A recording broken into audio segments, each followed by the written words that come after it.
Em um mundo onde a promessa de riqueza rápida e fácil com retorno altamente lucrativo sempre atraiu a atenção de milhares de pessoas, um nome ecoa através de décadas como sinônimo de um dos esquemas mais emblemáticos e audaciosos da história financeira mundial: Charles Ponzi.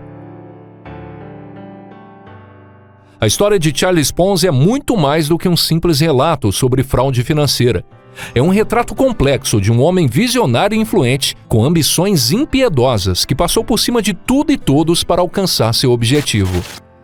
Ponzi criou um dos maiores esquemas de pirâmide e se tornou sinônimo de ilusão financeira.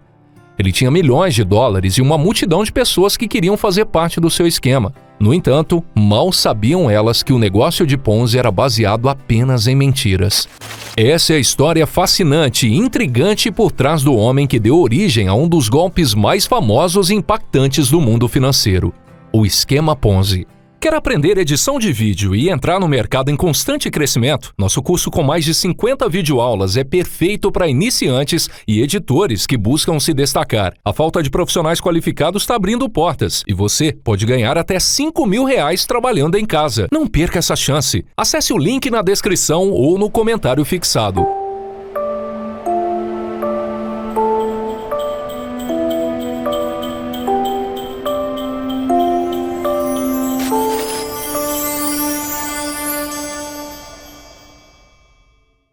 Para entendermos sobre o esquema Ponzi, primeiro precisamos saber quem era Charles Ponzi, o criador do famoso golpe financeiro. Charles nasceu no dia 3 de março de 1882 na Itália. Seus avós e bisavós já tinham sido bem ricos. Uns eram empresários, outros eram funcionários públicos e comerciantes. Todos eram bem-sucedidos e possuíam uma vida de muitos privilégios. No entanto, com o passar dos anos, a família foi perdendo toda a fortuna que havia sido conquistada pelos seus familiares mais antigos. Quando Charles Ponzi nasceu, a família possuía uma situação financeira estável, mas sem grandes privilégios. Seu pai era carteiro e um homem muito batalhador. No entanto, apesar dos esforços do seu pai para que Charles tivesse uma vida confortável, ele era muito amargurado. Ele desde muito novo tinha um ressentimento por sua família ter perdido toda a fortuna e desejava que tudo tivesse sido diferente. Queria ter nascido rico, sem se preocupar com trabalho ou dinheiro. Durante sua adolescência, Charles teve que lidar com a morte do seu pai. Apesar de estar passando por um momento de luto, ele decidiu pegar a quantia que havia dado para se matricular na faculdade. Sua mãe sempre havia o incentivado a estudar em uma universidade de prestígio. Porém, Ponzi tinha outros planos em mente. Em vez de se dedicar aos estudos e ir para as aulas, ele preferiu usar uma parte do dinheiro herdado do pai e algumas economias que já havia juntado para comprar as melhores roupas e comer nos melhores restaurantes da cidade. Já à noite, Charles ia a teatros, óperas ou em cassinos jogar junto com diversos amigos ricos. Ele não hesitava em desfrutar de tudo que considerava extravagante ou extremamente caro. Ponzi gostava de viver a vida igual a de seus amigos ricos, mesmo que tudo fosse uma mentira. O importante para ele era estar rodeado de pessoas ricas e influentes e frequentar os mesmos lugares que elas. Ele gostava da sensação de parecer rico, mesmo que isso não fosse verdade. E de um dia para o outro, essa grande ilusão vivida por ele acabou. O dinheiro de sua herança tinha acabado e por conta da sua falta de interesse nos estudos e pela quantidade de faltas, Charles Ponzi não tinha mais chances de se formar na faculdade. Diante dessa situação, seu tio lhe ofereceu um trabalho como balconista. Porém, Charles achava repulsiva a ideia de ter um emprego simples, no qual ele precisaria trabalhar das 9 da manhã até as 5 da tarde. Charles acreditava que restava apenas uma opção: ir para os Estados Unidos e arranjar um jeito de ficar rico.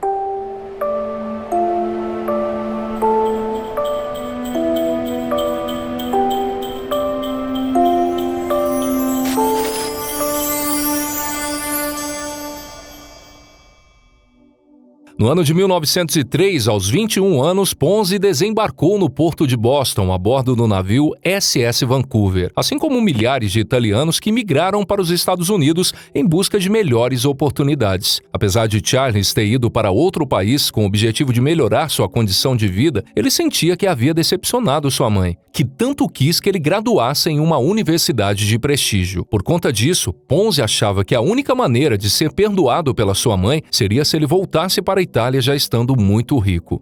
No entanto, Ele não tinha a mínima ideia de como iria fazer isso. Após alguns dias vivendo nos Estados Unidos, Charles Ponzi teve um choque de realidade. Ele percebeu que não tinha mais nenhum centavo da sua herança, não tinha nenhum familiar por perto para ajudar.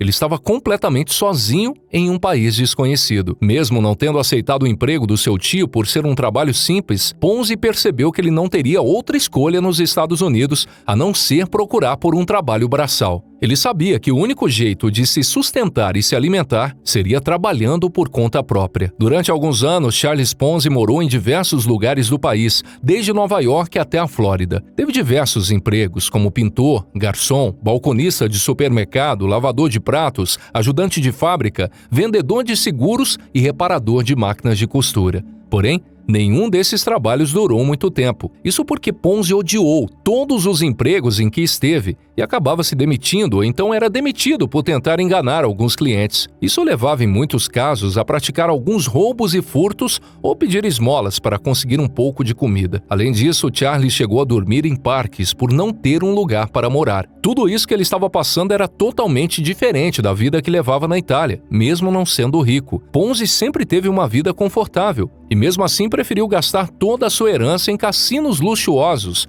para no fim se mudar para outro país e passar necessidade. Mesmo às vezes conseguindo juntar um pouco de dinheiro, Ponzi gastava tudo em apenas uma noite ou em um final de semana para se lembrar dos velhos tempos. Após 4 anos, em 1907, Charles Ponzi decide se mudar para a cidade de Montreal, no Canadá, com a esperança de que no novo país ele conseguisse se tornar rico. Assim que chegou, sentiu que de fato as coisas seriam diferentes dos Estados Unidos. Ele conseguiu um emprego em um banco chamado Zarossi, que atendia principalmente imigrantes italianos. Era uma função parecida com o que seu tio havia oferecido na Itália, e Ponzi havia recusado por ser um trabalho muito simples para ele. No entanto, com o passar dos anos e depois de ter passado por alguns perrengues, Ponzi não achava o trabalho simples demais. Pelo contrário, ele achava um ótimo emprego. Mas, infelizmente, o novo emprego não durou muito tempo, pois seu chefe estava cometendo algumas fraudes no banco. Ele estava pegando o dinheiro dos seus clientes mais novos. O Banco Zarossi aplicava uma taxa de juros de 6% sobre todos os depósitos bancários. Logo, os clientes começaram a perceber que não estavam sendo enviados para as pessoas a quantia certa do depósito. 1 ano após Charles conseguir um emprego, autoridades começaram a investigar o banco por desvio de dinheiro. Assim, o chefe de Ponzi pegou uma mala, colocou todo o dinheiro dentro dela e fugiu para o México, deixando que sua família e seus funcionários lidassem com as consequências do seu golpe. Por conta de toda essa situação, Ponzi achou que o melhor caminho seria voltar para os Estados Unidos antes que as autoridades o envolvessem nas investigações do golpe. Entretanto, para que ele não chegasse com um pé na frente e outro atrás nos Estados Unidos, ele resolveu tentar tirar vantagem de toda aquela situação. Ele falsificou um cheque de um dos clientes do banco. Para isso, ele roubou um cheque em branco do talão de cheques do gerente e o preencheu com o valor de $423. Para Ponzi, por não ser um valor tão alto, ia acabar passando despercebido e ninguém iria desconfiar. Porém, assim que ele tentou depositar o cheque no banco, o atendente logo percebeu que a assinatura estava falsificada e chamou a polícia. Assim que a polícia chegou, Charles foi levado preso e cumpriu 3 anos na penitenciária São Vicente de Paula. E aqui se inicia uma série de crimes cometidos por Charles Ponzi.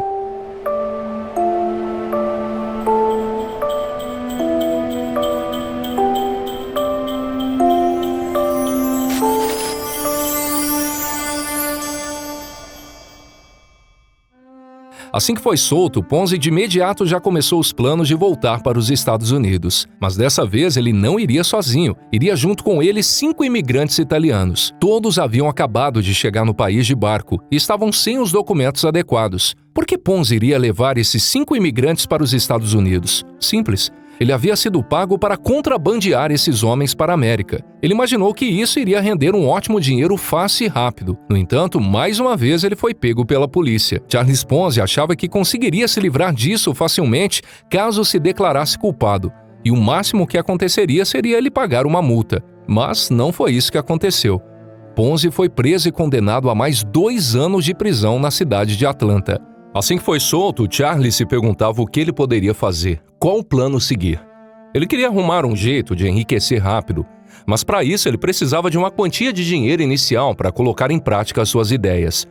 Mas diante da situação que se encontrava sem nenhum dinheiro no bolso, Charles percebeu que sua única escolha era andar por aí à procura de algum emprego para que ele recomeçasse sua vida. Após um tempo, Ponzi encontrou emprego como atendente em uma empresa de importação e exportação na cidade de Boston. Já haviam se passado 15 anos desde a mudança da Itália para os Estados Unidos. Finalmente, depois de tanto tempo, pareciam que as coisas estavam dando certo para ele. Ponzi tinha um bom emprego, no qual ele se saía muito bem, e por conta disso ele foi promovido para um cargo melhor. Nessa mesma época, Charles Ponzi conheceu Rose Jenico, que se apaixonou por ela na primeira conversa e ela por ele. Logo, os dois se casaram no início de 1918. Apesar de ele e Rose estarem felizes com a vida de casado, enquanto ela estava satisfeita por ter uma vida simples, ele queria mais. Ponzi era muito ambicioso, ele queria poder fazer mais por Rose. Ele queria conseguir dar presentes como anéis de diamante, roupas elegantes e viagens de luxo. No entanto, ele sabia que isso não seria possível com um salário de atendente. Para poder conseguir um emprego melhor, Ponzi se demitiu da empresa em que trabalhava. De início, como a empresa do seu sogro estava passando por dificuldades, ele decidiu entrar no negócio de venda de frutas por atacado do seu sogro para conseguir ajudá-lo. Ponzi sempre dizia para a esposa que ele era um homem muito inteligente e entendia de finanças. Por isso, iria conseguir ajudar o pai dela a reerguer a empresa. Porém, o que ele não imaginava é que ao invés de salvar a empresa, ele a levaria à falência de vez. Mas Ponzi não deixou que esse fracasso te tirasse do foco de se tornar muito rico. Logo em seguida, Charles Ponzi alugou um escritório com o objetivo de iniciar sua própria companhia do ramo de importação e exportação. Entretanto, ele não possuía experiência nem contatos para fazer que seu negócio fosse para frente. Ele achou que somente divulgando o seu serviço seria questão de tempo para que ele atraísse mais clientes. Mas, infelizmente, a empresa de importação e exportação também foi à falência. Ponzi era um homem motivado e, mesmo diante de mais uma derrota, ele teve outra grande ideia. Durante o período em que procurou formas para divulgar seu negócio de importação e exportação, ele percebeu quão lucrativo era essa área e pensou em criar sua própria revista comercial. Assim, outras empresas iriam lhe pagar um bom dinheiro para divulgar elas em sua revista, sendo um serviço de publicidade bem lucrativo. O único problema era que Ponzi não tinha nenhuma experiência nesse ramo, mas ele já tinha em sua mente todo o plano e tinha certeza que conseguiria $1 milhão com esse novo negócio. A sua ideia era que a revista tivesse o nome The Trader's Guide. Isso iria enviar cópias de revista para 100 mil empresas, dobrando esse número a cada edição. De acordo com seus próprios cálculos, ele teria um custo de $35 mil, mas teria um retorno de cerca de $80 mil, já que naquele momento ele tinha certeza que todas as empresas iriam querer divulgar seus serviços na sua revista. Com toda a ideia em mente, Ponzi decidiu colocar em prática, alugando um escritório grande e contratando 3 funcionários. Em seguida, decidiu entrar em contato com alguns investidores e empresários para explicar um pouco sobre sua revista e saber se eles tinham interesse em participar da primeira edição. Mas, para a infelicidade de Ponzi, absolutamente ninguém estava interessado em sua revista. Isso foi um banho de água fria para Charles Ponzi. Era o terceiro negócio que ele começava e que não dava certo. Ele ainda tentou fazer com que o negócio fosse para frente. Ele foi ao banco pegar um empréstimo para poder investir na revista, já que ele estava quase sem nada de dinheiro. No entanto, para sua surpresa, o presidente do banco recusou seu empréstimo. Ponzi se viu sem saída, teve que demitir seus funcionários e sublocar o escritório para ganhar algum dinheiro. Mesmo sendo sua terceira derrota, Ponzi acreditava que ainda conseguiria se tornar rico. Até que um dia, no ano de 1919, enquanto olhava suas correspondências, Ponzi viu uma carta com selo da Espanha. Durante a época em que ainda estava entrando em contato com empresas para divulgar em sua revista, Ponzi já tinha entrado em contato com empresas de outros países, pois para ele, algum dia a revista seria traduzida para outras línguas, como francês, português, alemão e espanhol. Um tempo depois de ter encerrado seu negócio da revista, uma empresa enviou uma carta para ele mostrando interesse no negócio. Na carta, o empresário espanhol solicitava uma cópia da revista e o pagamento da postagem. Dentro da carta havia algo que Ponzi nunca tinha visto antes: um cupom de resposta internacional, que nada mais é do que um cupom pré-pago, que pode ser comprado em troca de selos postais internacional em qualquer país membro da União Postal Universal. Eles eram bastante utilizados por pessoas que enviavam cartas internacionais para cobrir o custo de uma carta de retorno, quando não esperavam que a outra pessoa pagasse a postagem. Assim que viu esse cupom, uma outra grande ideia surgiu na mente de Ponzi: que poderia facilmente o deixar incrivelmente rico.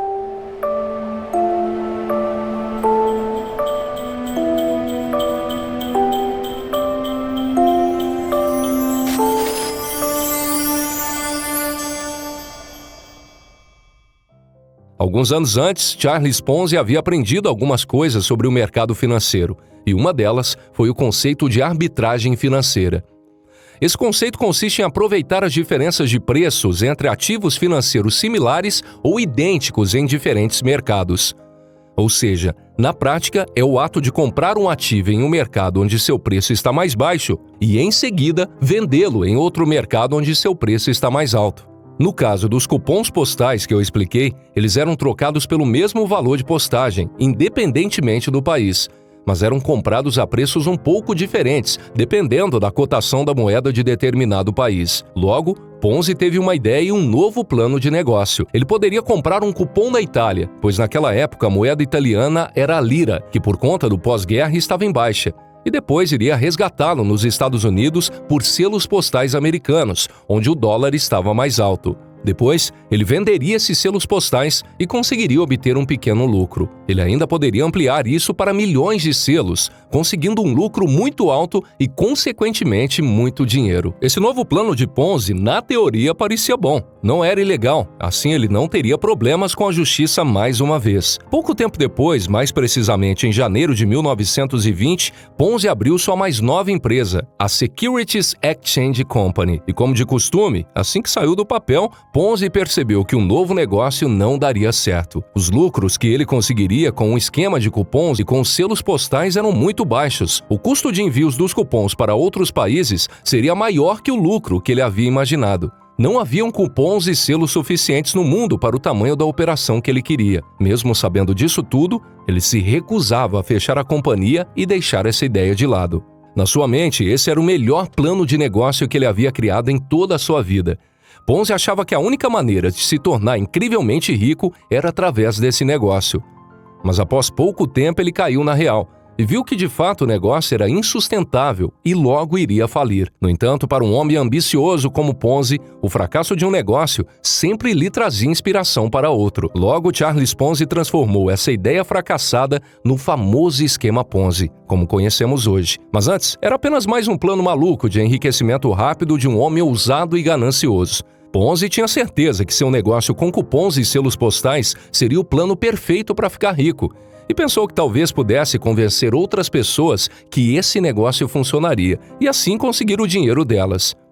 A ideia do plano era fazer com que as pessoas investissem em uma oportunidade de negócio promissora, prometendo um grande retorno financeiro em um curto período de tempo, algo que fizesse o olho de qualquer um brilhar. Para melhorar, seria um investimento de baixíssimo ou nenhum risco, e para isso, ele precisaria ser bem convincente para vender a ideia. O ponto é que esse dinheiro dado pelas pessoas nunca seria realmente investido. Em vez disso, o fraudador, que nesse caso é o Charles Ponzi, ficaria com a maior parte do dinheiro para si, e outra parte seria dividida entre os primeiros investidores. Assim que esses investidores recebessem um lucro, com um retorno financeiro maior do que haviam investido, a maioria iria concordar em reinvestir seus lucros de volta no negócio, para ganhar ainda mais dinheiro, pois tudo estaria funcionando conforme foi falado e vendido para eles. Esses mesmos investidores comentariam com outras pessoas sobre essa oportunidade, atraindo mais pessoas e mais investimento. Ou seja, esses primeiros investidores estariam sendo pagos com parte do dinheiro dos novos investidores. Resumidamente, o esquema Ponzi era uma operação fraudulenta de investimento do tipo esquema em pirâmide, que envolvia a promessa de pagamento de rendimentos muito altos aos investidores à custa do dinheiro pago pelos investidores que chegaram posteriormente, em vez de receita gerada por qualquer negócio real. É um sistema aparentemente simples e bastante eficaz. No entanto, esse sistema se aproveitava da ingenuidade e até mesmo da ganância financeira das pessoas para dar certo. Além disso, era preciso um fluxo constante de investidores para manter o golpe em funcionamento. Caso o fraudador não conseguisse atrair um número de pessoas suficiente para pagar o retorno financeiro dos seus investidores mais antigos, o golpe acabaria indo por água abaixo. Apesar desse esquema ter sido batizado como esquema Ponzi por causa de Charles Ponzi, ele não foi a primeira pessoa na história a fazer isso. O primeiro esquema Ponzi conhecido na história foi arquitetado por uma atriz alemã chamada Adele Speck-Eder. no final da década de 1870. Além disso, no ano de 1899, um contador americano chamado William Miller usou essa mesma técnica para enganar investidores em $1 milhão. Contudo, foi Charles Ponzi o responsável por levar esse esquema para outro patamar.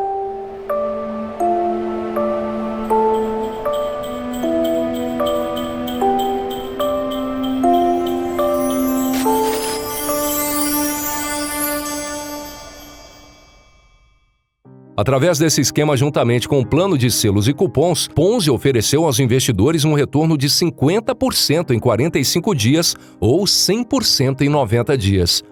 Ele dizia para as pessoas que ele possuía uma vasta rede de agentes em todo o mundo, que compravam cupons de resposta internacional em grandes quantidades e os enviavam para os Estados Unidos. Quando alguém o pressionava para saber mais detalhes da operação, Ponzi se limitava a dizer que não poderia divulgar qualquer informação, alegando que não poderia compartilhar todos os detalhes de como funcionava, pois isso poderia ajudar a concorrência. A maioria dos investidores sérios, bancos e empresas logo recusavam essa proposta de Ponzi e se afastavam dele, pois eles sabiam que aquilo era bom demais para ser verdade. Qualquer pessoa que entendesse um pouco sobre finanças saberia que as promessas de Ponzi seriam impossíveis de serem cumpridas. No entanto, o alvo de Ponzi era justamente o contrário. Ele queria atrair pessoas assim como ele, extremamente ambiciosas, que procuravam a maneira mais rápida e fácil de enriquecer. Ou seja, ele se aproveitava das pessoas que não tinham muito conhecimento financeiro ou que estavam desesperadas, precisando muito de dinheiro da forma mais rápida possível. Logo, Charles Ponzi percebeu que o talento que ele achava que tinha para finanças não era nada comparado ao talento para lidar com pessoas.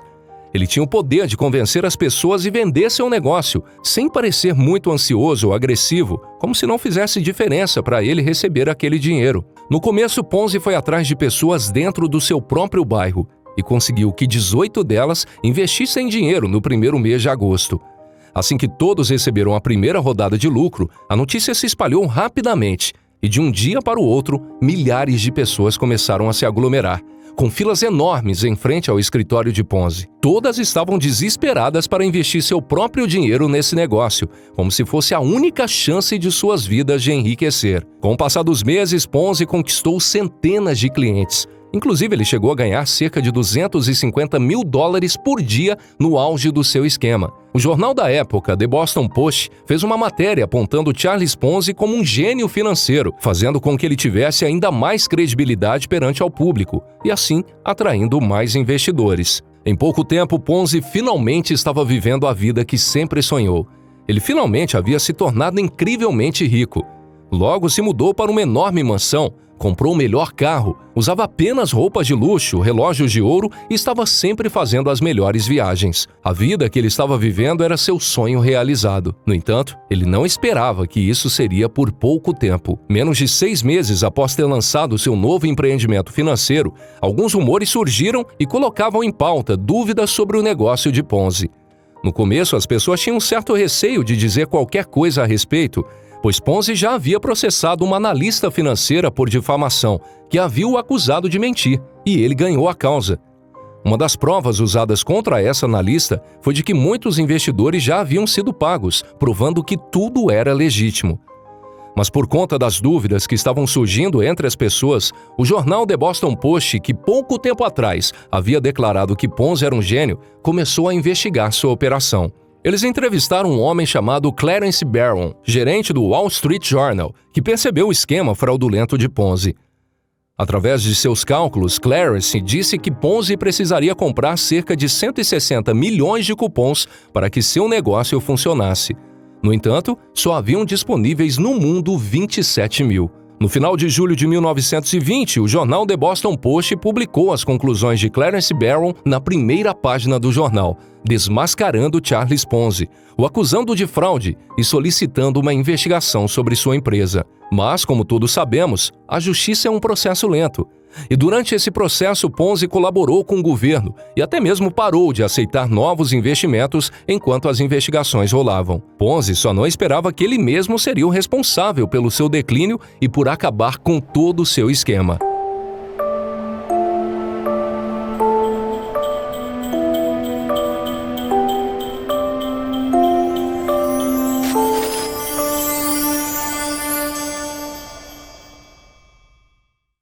Tudo começou quando ele contratou um homem chamado William McMasters como seu publicitário. Ao contrário de Ponzi, William era um homem honesto e percebeu que seu cliente era uma verdadeira fraude. Um tempo depois, William deu uma declaração dizendo: Ponzi é um idiota financeiro. Ele mal sabe fazer contas. Ele fica apenas sentado com os pés sobre a escrivaninha, fumando charutos caros e falando bobagem sobre cupons postais. Como William tinha acesso a todos os registros de Ponzi, ele coletou todas as provas que precisava e levou para o The Boston Post, onde ele expôs Charles Ponzi, escrevendo com detalhes todos os segredos de Ponzi. Essa publicação venceu o Prêmio Pulitzer, um prêmio americano para pessoas que realizam trabalhos de excelência na área de jornalismo, literatura e composição musical. Por conta dessa publicação, o esquema de Ponzi entrou em colapso. O fim do esquema fez com que vários bancos tivessem que declarar falência. Milhares de pessoas perderam economias de toda a sua vida. E Ponzi foi indiciado por 87 acusações de fraude postal. No entanto, apesar de todas essas acusações, Charles Ponzi conseguiu fazer um acordo e se declarou culpado de apenas uma única acusação de fraude postal, recebendo apenas 5 anos de prisão. Um tempo pequeno comparado com a enorme quantia de dinheiro roubado e o grande número de vítimas que tiveram suas vidas destruídas pelo golpe. Após 3 anos e meio, Ponzi foi solto da prisão.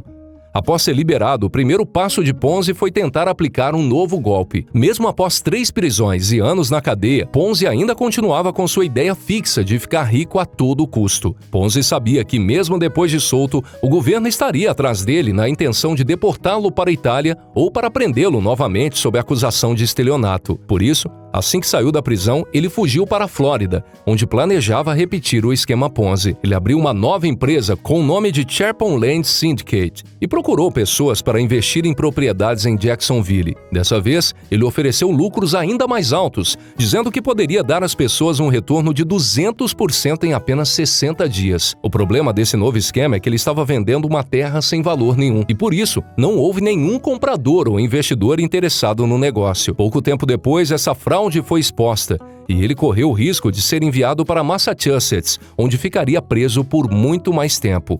Como Ponzi não queria voltar para a prisão, ele decidiu mudar a sua aparência e tentou viajar para a Itália como um marinheiro, a bordo de um navio de carga. Mas, para seu azar, ele foi reconhecido e preso em Nova Orleans. Ponzi ficou completamente desesperado e se viu sem saída.